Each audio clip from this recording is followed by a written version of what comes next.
Probam ne Koliko jih zbirati. imaš, so glih pri tem?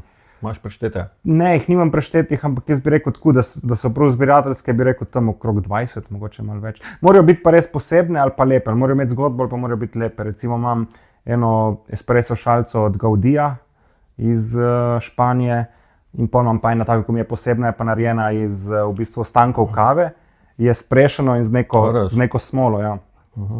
Tako da v bistvu pijem kavo iz kavne šalice, veš kaj mislim, iz oca od kave.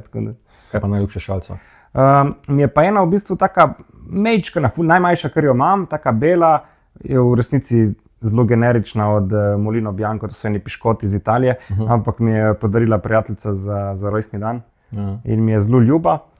Ena pa, ki je zelo posebna, je pa narejena s to, veš, zlato japonsko žilo, veš, kaj drapoče, ko popravijo s to zlato žilo, si že videl kdaj? Ne vem, če. Tu je neka tehnika japonska, ko v bistvu kao še bolj obogatijo šalico, da tu, ko je razbito, je pol dodana vrednost in ima, mislim, da dva ročajčka, tako neki mikseno, je taka bolj posebna, je tudi zelo lepa. Ja, pa šalico od Srečkota Kosovela imam.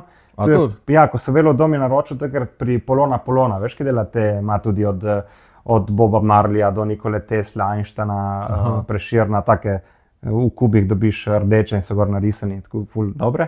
In je takrat Kosovelo dom naročil 100 šalic in sem eden od teh, ki imam 1 od 100.